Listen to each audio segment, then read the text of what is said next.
Okay, now the long-awaited Q&A time period. We're going to have someone going around. Our wonderful Morgan is going to come.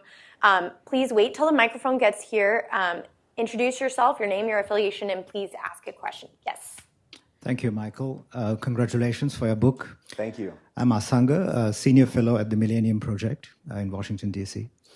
My question is about India's immediate periphery, which is last week, as you know, Maldives pro-China party won the elections.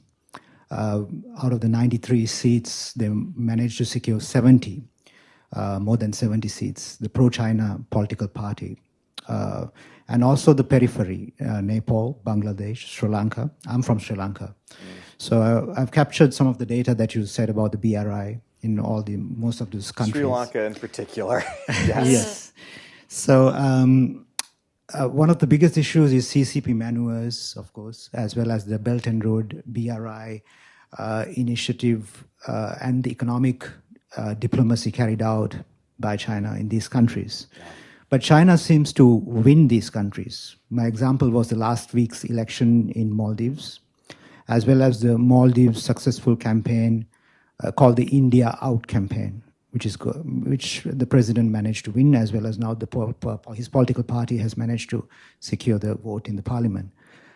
What you see is a different kind of India. I mean, I would say a very aggressive. I'm talking from the point of view of Sri Lanka.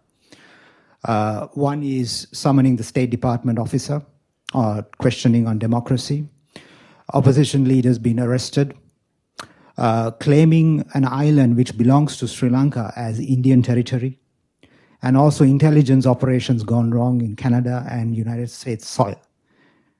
What is the new sort of trend that you see? You have written this great book, which is, I would say, very relevant right now at this time.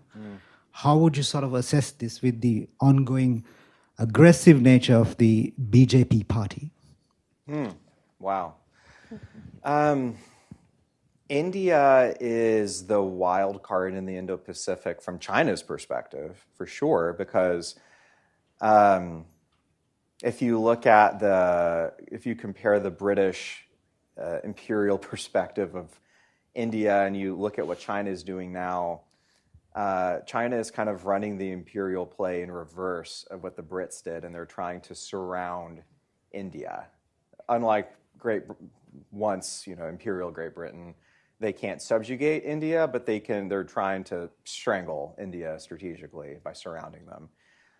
So from China's perspective, India is an enormous problem for the Belt and Road Initiative. It's an enormous problem geopolitically for the ambitions of Xi Jinping. But your question comes from a different angle. Your perspective seems to me to be about India itself as a democracy, as its own regional power, and what its own ambitions are.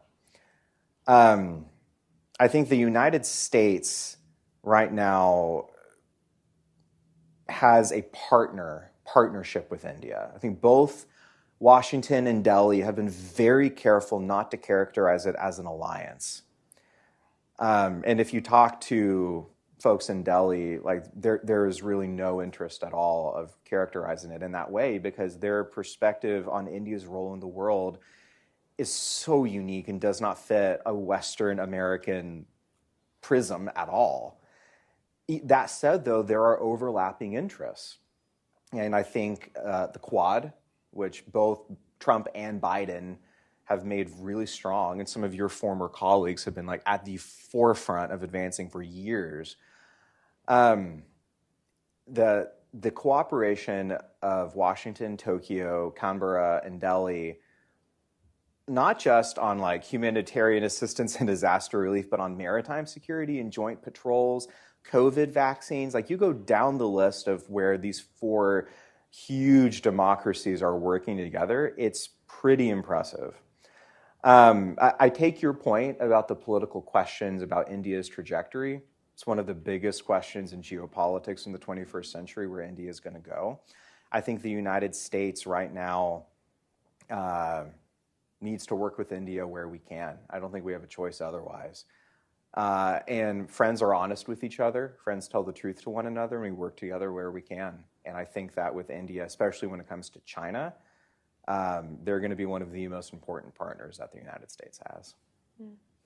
Yeah, the gentleman up here.